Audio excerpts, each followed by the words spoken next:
is? That's really the first time you've seen it? It is, because generally, let's put it this way, I need a life organizer. I'm not organized enough to be like, oh, hey, it's 10 o'clock and I got to get this on. Yeah.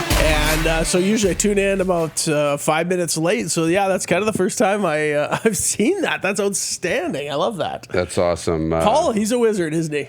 He's got a great team downstairs at IKS, who is our production partner and handles all the creative on that side. Yeah, welcome to the Rod Pedersen Show. Darren DuPont, he's the Duke. Derek Myers alongside for the program today. How are you? I've been great. I got a little sun down in Florida. Yeah. Hung out with one of my favorite, characters of all time, Mickey Mouse. Yep. Yeah, it was great. First trip back to Disney World in, 2-3 years now. I've never been. Oh, God, man. It's exceptional. It's fantastic. It's wonderful. The new Star Wars Galaxy's Edge Land, the rides there, the Rise of Resistance, the Millennium Falcon. Like it's a real size Millennium Falcon. When you walk around, if you're a Star Wars geek like me, it's really cool. And then, to top it off, we come back here, and now my 3-year-old is asking, can we watch Darth Gator? He calls him Darth Gator. And so we've been watching Star Wars on Disney Plus since we come back. And that really warms my heart as a guy who's a total nerd, a total geek when it comes to Star Wars, now that my 3-year-old's in. But yeah, we built lightsabers. We hung out with Mickey. It was... it's really the happiest place on earth. The thing I'd like to see is like the virtual reality stuff, I've heard like Mission to Mars and things like that. So Mission to Mars is at Epcot. Yeah, okay. That's a good one. Quite honestly, there's a couple here. I'll just give people, if they're thinking about going to Florida, Rise of the Resistance is a ride that you actually have to be at the park at 8 in the morning and try, and it's a lottery basically. You go on your app and you get a boarding group, and then throughout the day they board these groups. And it was kind of frustrating because it's such a complicated ride that it broke down a lot. But we got on it a number of times. If you're a Star Wars person or a person who's at least watched the movies, it is mind-numbing. It is a different ride that you've never seen before. It's not a thrill ride. It's just a mind-expanding one. And then the other one is at Avatar Land, Pandora. Yep. And it's called Flight of Passage, and you're on a Banshee. I've never even watched Avatar, to tell you the truth. Okay. But this, to the senses, is like a lightning bolt to your brain. The expansiveness, and my dad spent most of the ride. He's not a rides guy, but he spent most of the ride with his eyes closed. We came through, and you're on this Banshee, and I just heard him go, oh, and that was it. He was done. His eyes were closed for most of the ride, but it really was. Anybody that goes on that and walks off it comes off, and their eyes are wide open. They're like, I've never been on anything quite like that. It's pretty wild. So well, they say that about virtual reality and just even the little bit of progress they've made, which is huge, but in the grand scheme of things, they believe now that there will be a point where you can 95% actually believe you are where they say you are. Oh, the suspension. 95%. Yeah, I think the suspension of disbelief. And so Flight of Passage is not a true VR experience, but it's a 4D experience with all the bells and whistles. It's like nothing I'd been on before. But I could see the world of the super coaster and stuff slightly going away, because something like this Avatar, Flight of Passage, you could just change the video on the screen, and it's more than just sitting at home watching your TV. Believe me, folks, it's like that on human growth hormone steroid all put together. But they could change the experience fairly simply because it's a computer program. When you build a coaster, it's a coaster that's a coaster that takes up, although Disney is building a Tron roller coaster that looks like you sit on the bikes. Remember the bikes from Tron? Yeah. That's what and it's a full live coaster, and that's what you're in. You're actually laying down on your bike going through this thing. That's scheduled to open in Florida in a couple of years, but it's already a massive production there. And my daughter, she was just, she's like, Dad, we got to come back. We got to come back when that opens. That would be super cool. It looks neat. And she, being a kid of the 80s, Tron, come on. That was right up there. This is the Rollout for Flooring Superstores and our friends over there. Good morning, everybody watching online on the Facebook feed. Sports. Good morning. Yeah, good morning, Brett. Checking in from the Bridge City again this morning. So we welcome you in. Lots to get to today. We will have some fun too, more stuff like this. But on the program camp today. We'll be joined by Andy McNamara. He's the fantasy sports host and analyst, writer for Sportsnet, also Cleveland Browns podcaster, so we can go that route. Oh, hey. And he's an NLL play-by-play, big supporter of the NLL. So we'll get our rush update for our folks at Rockstar Supply Chains from Andy McNamara at 10:30. A little bit later on, hour 2, we'll be joined by Toronto Argonauts quarterback McLeod Bethel Thompson. That'll be great to talk to him as he gets set for what I presume will be a pretty good quarterback battle in training camp with Matt Nichols. And then Arash Madani will join us at 11:30. That's good. I'm interested to see where he lands and what he has to say. I mean, he signed first. He didn't sign for, if I remember, a gross amount of money there in Toronto. And then Matt Nichols comes in. They sign him for bigger money. As we all know in football, though, the contracts are not guaranteed. But, as the hierarchy would be, as a peon sitting out here in Saskatchewan, it looks like they hired Matt Nichols to be the starter. Yet Bethel Thompson, I think he led the league in touchdowns last season. 26. So he's been a capable guy. So, it'd be interested to see where he feels he lands in that depth chart and how they approach that going into training camp. 9 300-yard games from McLeod Bethel Thompson last year. He can chuck it. Yeah, 2 400-yard games, had just over 4,000 yards, 26 touchdowns. But as I was telling you before, he's lost his top 6 receivers from last year. So you look at this group out: Darrell Walker, S.J. Green, Armani Edwards, James Wilder Jr., Rodney Smith, and Jimmy Ralph. But they did bring in Juwan Brescison. They did bring in Devaris Daniels. And they're trying to bring in T.J. Jones. This is interesting, which this is story. The next topic. And this has just kind of come out this morning from Dave Naylor over at TSN, and it's one of our topics I want to get to today, and will be kind of a topic throughout the show.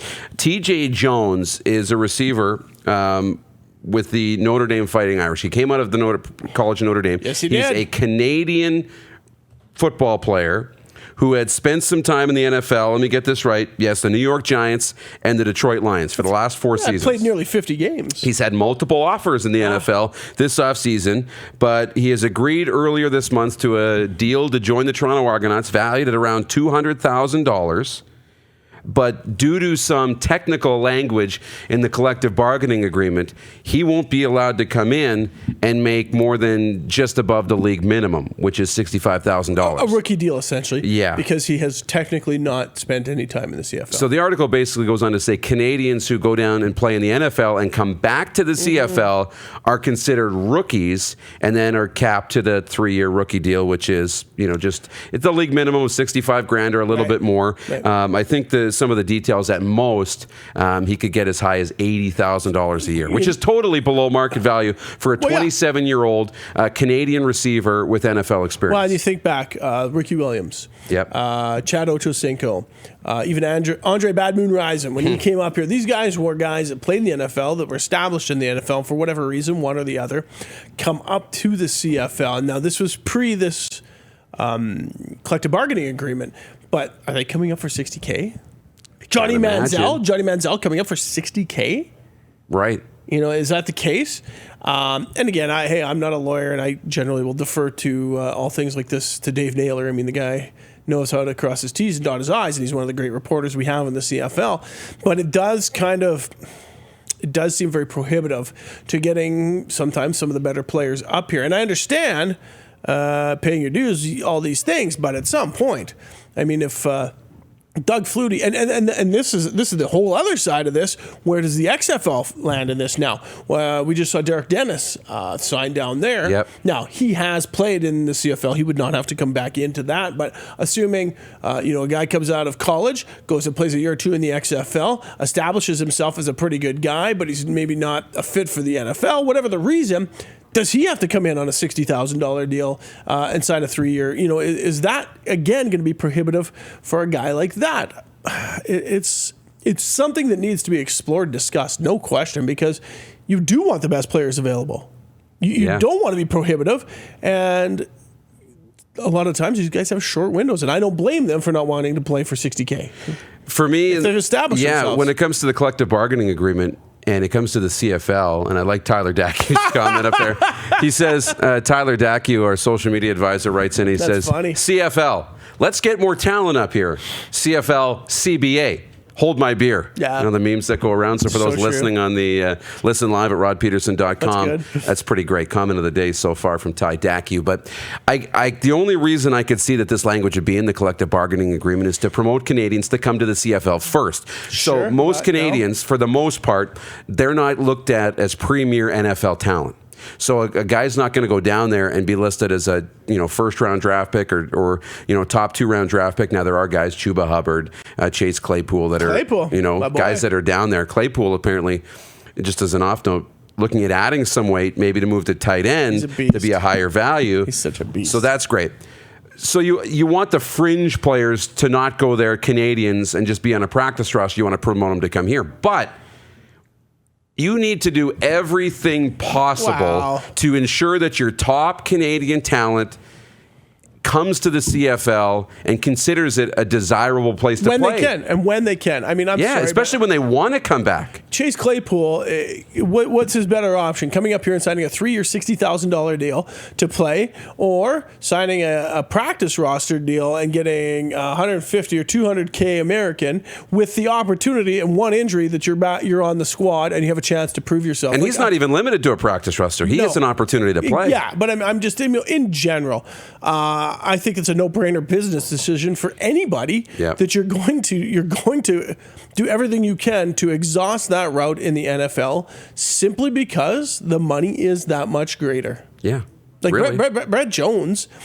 I mean, he is the top lineman in the CFL. He could walk back in right now, the top lineman in the CFL. He's seen a limited playing action down there for whatever reason.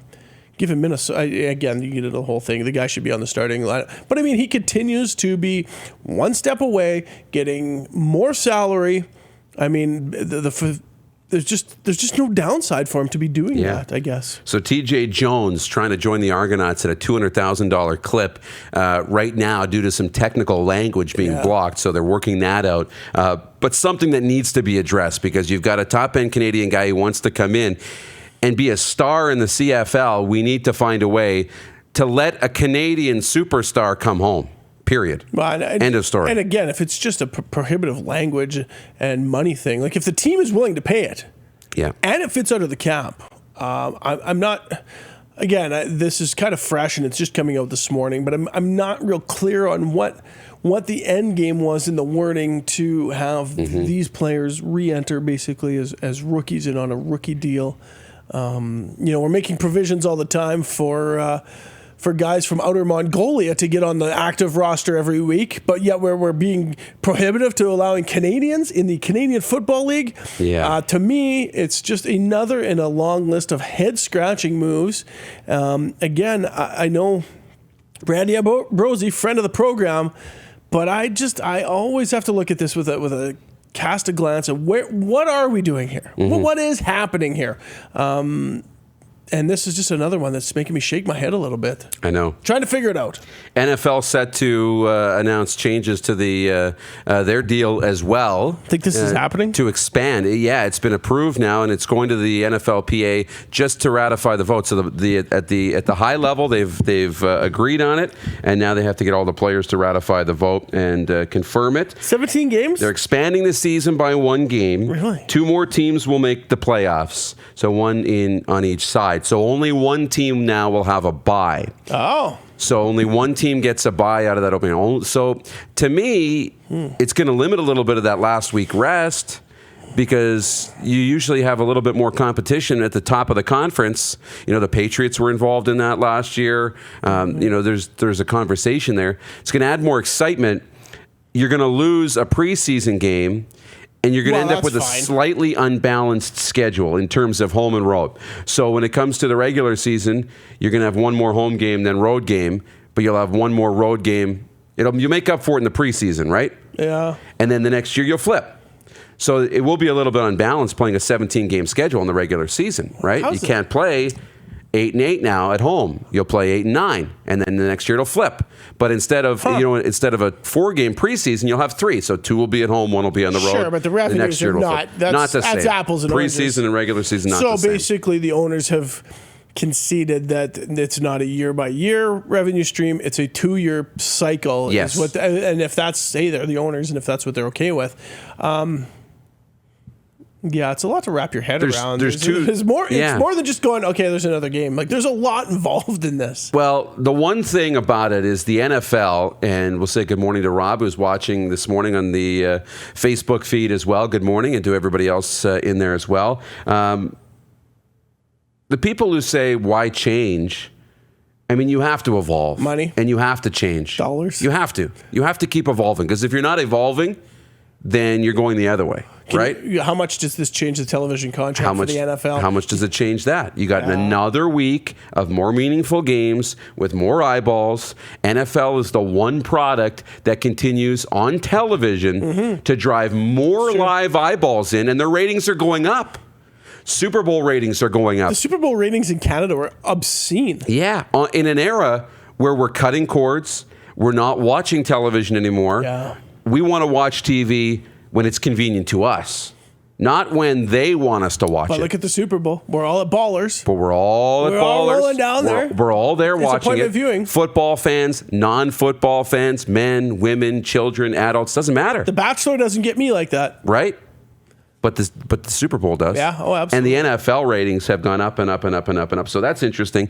The other thing that was brought up was now potentially you'll have two teams in the NFL who will play 22 games in a season. Are the players for this? Like, where's the concessions for the players? Coming out of college, they're used to playing 11 games. Now it's getting up to 14, 15. If you're making a Alabama, Clemson. And you're playing in the playoff and you're getting to the to the national championship, it's up to 15. But 15. And that's only for a select few. Right. Most college players are 11, 12, 13 games. That's interesting. Yeah. Right? So a lot of football. These guys aren't used to playing. It's more than just, I mean, the Atlantic Schooners come in, you go to 10 teams, you keep the schedule the same. Everybody plays a home and away, and it's fine, it's easy, and it's nice and clean in the CFL. But adding one game in the NFL to an odd number, and then you've got different structures, and there's a lot, you're changing the playoff structure. There's a lot involved in this. You look at trying to develop Canadian talent in Canada. The CFL plays 18 games plus 2 in the preseason, so 20 games plus a semifinal, which is what the NFL 21. Does. They go 16 regular, a division final, which is 22, and a Grey Cup, which is 23. Yeah, 23. Yeah. University sport players play 8. Yeah. Plus playoffs, 8 in the regular season. Yeah, they might semifinal, final 10. A UTEC Bowl or a Mitchell Bowl 11, and then a Vanier 12. 12 max. 2 teams are playing 12 games max. Yeah. So that's interesting. Yeah, that's interesting. So that and a little bit more to get to. Man, the rollout's just flown by here for Flooring Superstore. A couple other things we're going to get to this morning. I want to talk about the Olympics. We're going to do that coming up. And right on the other side of the break, because Nick Lewis is coming in, and we're going to talk a lot of football with Nick Lewis this morning.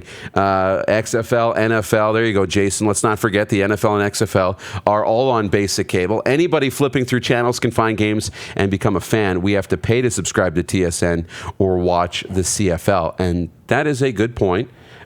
Streaming options are always coming too when it comes to the Canadian Football League too. But we'll talk lots of football. Nick Lewis will be in the bunker coming up a little bit later on here in hour 1, and I believe he's staying throughout the program. But we're going to talk hockey for a little bit while we have a little bit of that space. We're going to talk Oilers, Flames, Jets, Leafs. They were all in action last night. So we're going to talk about that and more. This has been the Rollout for Flooring Superstores. We're going to go warm up our coffee, and we'll see you on the other side of the break. It's the Rod Pedersen Show on Facebook Live, and listen live at rodpedersen.com. You're watching Rod Pedersen On Demand. For more of the Rod Pedersen Show, visit rodpedersen.com or follow Rod Pedersen on social media.